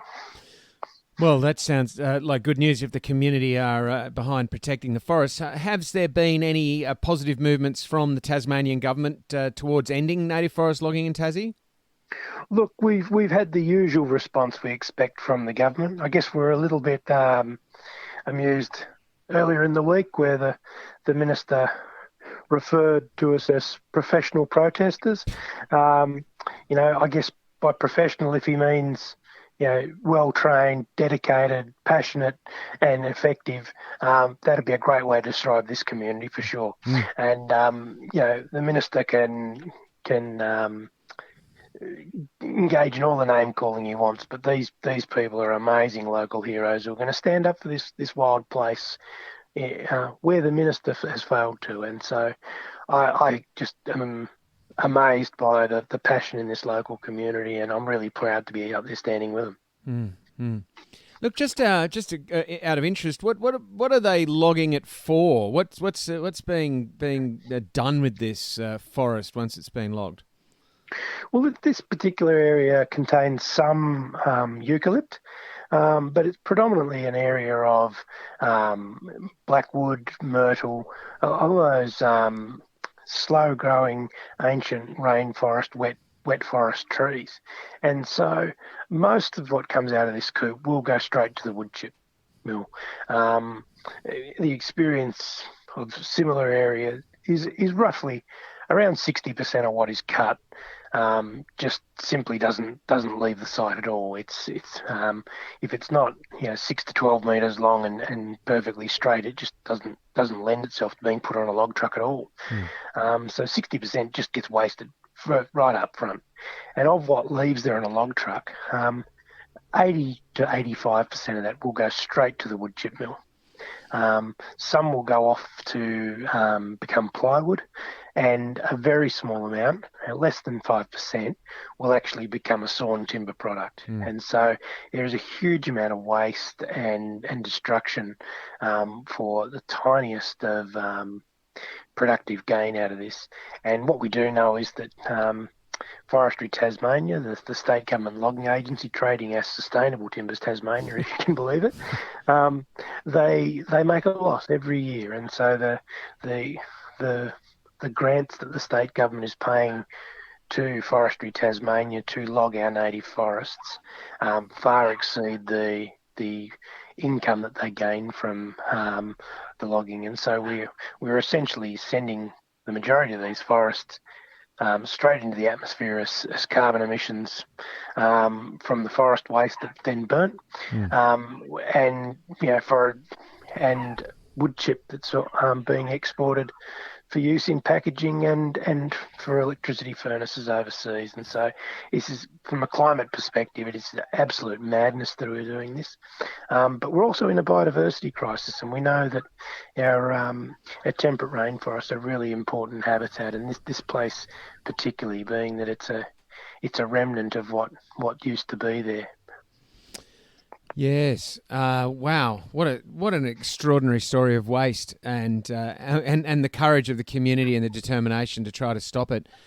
Look, Scott, I'm going to sort of ambush you a little bit because I know you're specialising in working on the Tarkine campaign, but there's a lot of other things going on in Tassie. And while I've got you on the line, I thought I should ask you what you know about the swift parrot habitat 10 kilometres from Jeeveston. In Tasmania's south, and the injunction that's being sought there.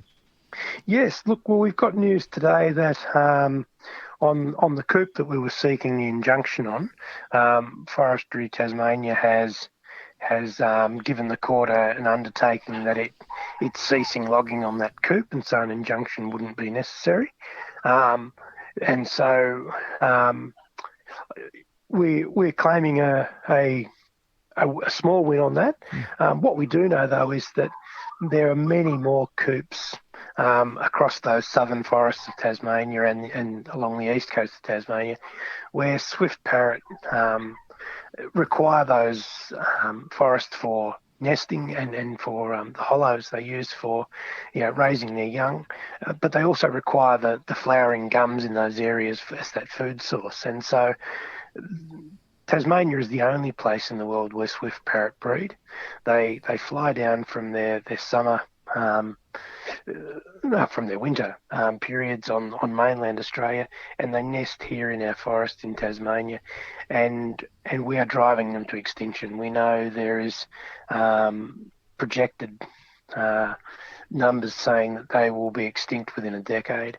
We know they're down to perhaps as low as 70 breeding pairs left.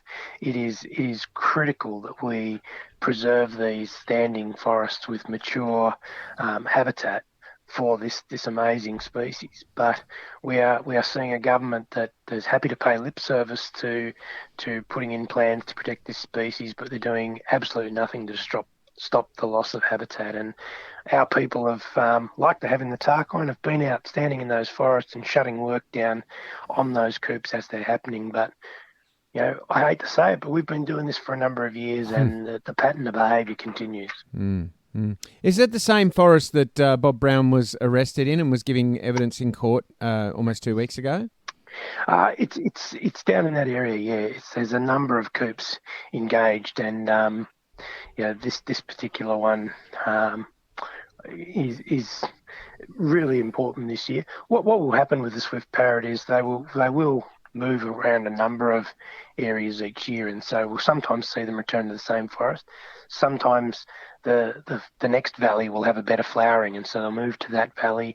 And so it's not simply a case of find the spot on the map where you saw them last year and protect that bit. They actually need a whole ecosystem to be able to move around where the flowering gums are best able to support that breeding effort in that given year. Well, Scott, look, it sounds like a lot going on in Tassie, as there is, of course, across the country. Those of us who are listening from far away, how can we help out? Look, people can get engaged. They can certainly, make their way to Tasmania and join us out there on the front lines. Whether it's the fight in the Tarkine or the fight in the forests in the south of the state to defend the swift parrot, we need bodies on the ground, and we need them urgently. But if you're not able to get down and join us on the front lines, you can certainly get onto our website and donate. Every dollar you're putting into our campaign helps protect those amazing species that we're out there fighting for. But also, write to your federal members of parliament, to your senators in the parliament, and tell them that the time for native forest logging is over. We know that Victoria is moving out in a very short period of time this year. We know West Australia is moving out. South Australia's been long out. Our cousins across the ditch in New Zealand have been out. Thailand is already out. It's well past time to end native forest logging, and we all need to be telling our parliamentarians that the time is up. We want this to end now. Couldn't agree more with you, Scott. Thanks so much for all your good work there, and thanks for joining Environmental as Anything today to share it with us. Thank you.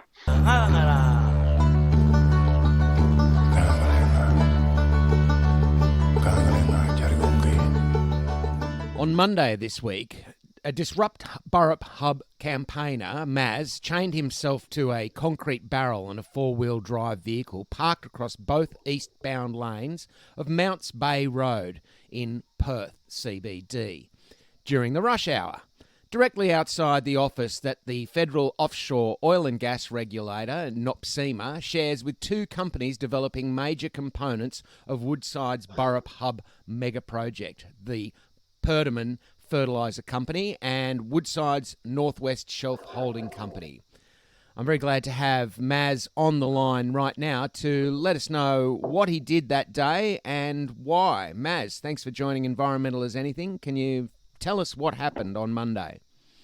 Yeah, thanks for having me, Sean. So on Monday, I, as you say, parked a car across two lanes of traffic. This was the first arrestable protest I'd ever done. And yeah, I suppose on that Monday there was a lot of nerves and tension beforehand, but we'd properly rehearsed it. So once everything was in place and it was go time, it was all pretty automatic. It was kind of reminded me of when you were in high school and you were doing the high school play and everything feels very nerve-wracking, and then you get out there and you do it, and then there's a bit of relief at the end of it.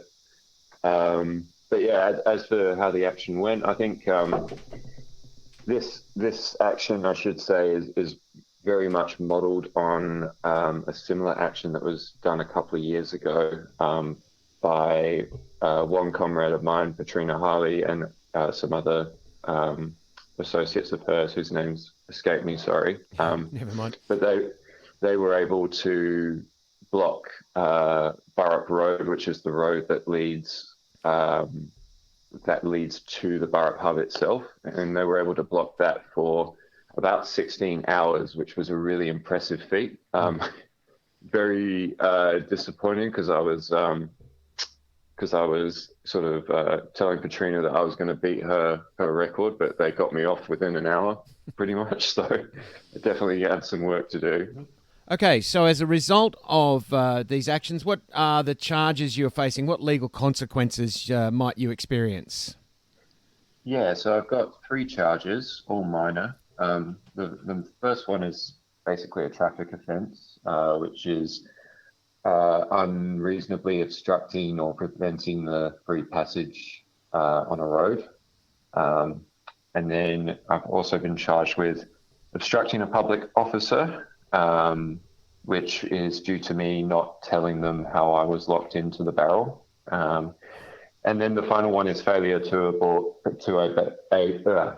obey a move on order. So the funny thing about that is they actually gave me the move on order pretty much as I was about to be cut off, because it's almost like they'd forgotten that was part of the whole thing that they were meant to do. So tell us a bit more about the background of why Sure. you were there. What's Burrup Hub? I mean, we're a long way over here, over east, and sometimes people might not even be aware of what's going on, but it's a massive project. So give us a bit of background on why you would lock yourself on it in a main street.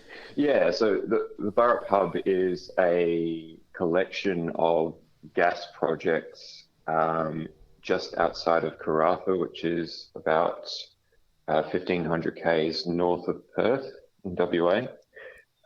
It consists of 4 big projects. So 2 are currently operational, 2 are in development. 1 hasn't been approved yet. So the 2 in operation are the Northwest Shelf gas plant and Pluto LNG. And then a couple of years ago, Scarborough Gas was approved, which is an offshore gas platform that Woodside have been constructing since, I think, 2021 or 2020. And then the last piece of that puzzle is ages away from the Burrup hub, which is the Browse gas field, which Woodside are currently seeking approval for. And if that's approved, it would involve drilling or exploitation of the gas fields right by Scott Reef, which is a really important ecosystem breeding site for endangered marine turtles and dugongs. And I suppose the reason I was there on Monday morning was to do with a approval that NOPSEMA, the federal oil and gas regulator, had given to Woodside to commence seismic blasting as part of their Scarborough gas project. And seismic blasting is quite a devastating process. It involves a really loud noise that they use to detect gas reserves, but in the process that can of course play havoc with marine mammals that use sonar for echolocation. So whales in particular pass through that area quite a bit. So yeah, that was the main reason why we were there, was to firstly protest the decision by NOPSEMA, and secondly to really point out just how the fact that NOPSEMA share their office with Perdaman, who have a fertilizer plant on the Burrup hub as well, which in itself is a hugely destructive thing to the rock art in the area. And then the Northwest Shelf Holding Company was sharing that office as well. It just really highlights the level of enmeshment between the oil and gas companies and the fossil fuel industry in general, and the federal regulators that are meant to oversee their actions. Right. Yeah, it does sound like a hand-in-glove operation if they're sharing the same office space, sure. or adjoining offices. Yeah, and the fact that there was a ship ready to go on the Friday evening that the decision was passed down is pretty extraordinary. You would think that if you had a court order saying that you can't start seismic blasting, you'd sort of park that idea for a while, but they clearly knew that approval was coming, so they had everything ready to go straight away. Mm-hmm. So you're a veterinarian, and so you work closely with animals, caring for animals. How do you see that connected with this project? Yeah, I think I actually got a little bit of my friends and family were sort of questioning why we emphasize the veterinarian side of things, but it really does inform my personal drive towards that climate activism, because the fact is climate change is going to have a monumental impact on. So in the veterinary sphere, there's this idea of One Health. I think it's just a general public health term, but the idea is health for animals and health for the environment also drives human health. So climate change, of course, is going to just absolutely wreak havoc on that. And yeah, I think while I don't work with marine wildlife at all, of course, I see them as sentient animals who are capable of suffering, have their own subjective experience of the world, and absolutely they are deserving of us to fight for their existence as much as we're fighting for everyone's existence when we're fighting against the fossil fuel industry. Yes, it's all one thing, isn't it? So there's animal health and human health and all the health of the environment, as you say. Yeah. And the Burrup Hub, one thing I forgot to mention in that summary, is built on a really important First Nations rock art site. And when I say a rock art site, we're not just talking about one or two pieces. We're talking about thousands of examples. And these rock art, this rock art can stretch back. The earliest pieces are thought to be from over 45,000 years ago, possibly about 50,000 years ago. It's described here as the largest, oldest collection of Aboriginal rock art in the world, currently nominated for UNESCO World Heritage Listing. Yeah, except when they cocked up the application and put that back a couple of years. But anyway, it is meant to be nominated for World Heritage Listing. So yeah, it's an absolute travesty on multiple levels, and I have to say, when you see it, because I was lucky enough to go up there a couple of weeks back under police supervision, I should say. But yes, when we were there and you're in this space, I'm not really much of a spiritual person, I suppose you would say, but you definitely feel an aura to it, and there's an aura that you're looking at this rock art that's existed there for millennia, and while you're experiencing this amazing piece of art, and you just think that there should be this sense of peace and calm that's coming over you, and all you can hear is the hissing and the grinding of the machinery in the background, and you turn around and the gas plant is literally right there. It's just completely gross. And I have to say, because Perdaman sort of gets off lightly in the Burrup Hub discussion, but when you're driving down to the rock art, Perdaman is the closest thing, and as they're developing it, they've got excavators and stuff just absolutely tearing up country as part of their construction of it. So yeah, a lot of people aren't sure what Perdaman have to do with it. They are deeply enmeshed in the whole thing.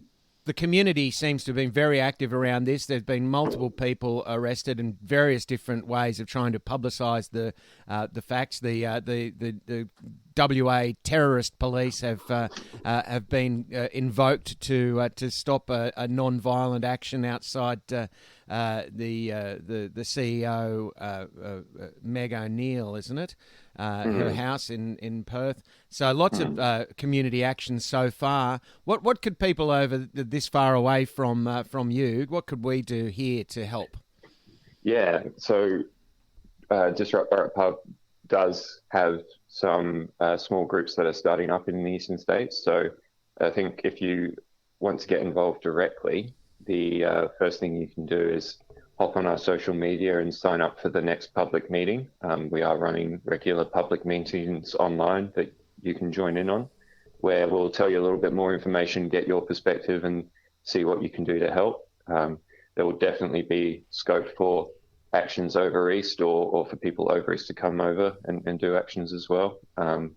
If you're not in the position to do an action, and I understand that some people might look at what I did as a bit crazy and silly, but you still want to help, then the next thing you can do is donate. We have a chuffed donation drive that we're trying to get as much money together. Obviously, this campaign will get quite a lot of police attention and fines that we need to pay for. And then there's also just buying equipment and things like that for our actions. So any money that you can spare would definitely be appreciated.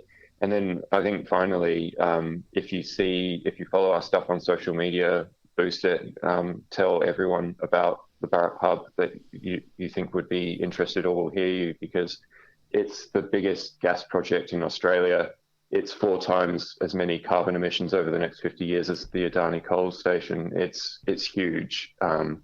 It might be localized in WA, but it's an Australia-wide problem. The fact is we can't get any talk of net zero or keeping Australia's emissions down is just absolutely blown apart by this project. So yeah, we need to stop it. And I think we're going to stop it one way or the other. Well, Maz, look, you've done a brave thing there in the streets of Perth, and thank you for your efforts, and thank you for sparing the time. I know you're getting ready to go to work this morning, so I should let you go. Thanks for calling back and speaking to Environmental as Anything today. Yeah, cool. Thanks, Sean. Thanks for having me. That was Disrupt Burrup Hub campaigner Maz joining us here on Environmental as Anything to talk about his action on Monday, the 11th of December, when he locked onto a car outside the offices of the Federal Offshore Oil and Gas Regulator, NOPSEMA, in Perth, to protest against the Woodside's Northwest Shelf gas project at Burrup Hub.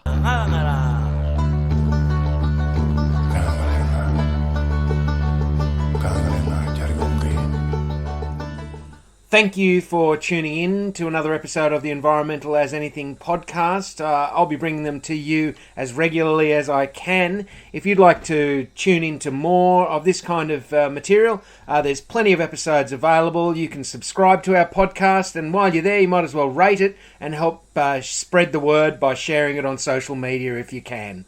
We're on social media, of course, on Facebook particularly. You can find us anywhere you look for Environmental as Anything. And if you're really keen to see the show carry on, please do go and support us on Patreon. Again, you can find us by just searching Environmental as Anything Patreon.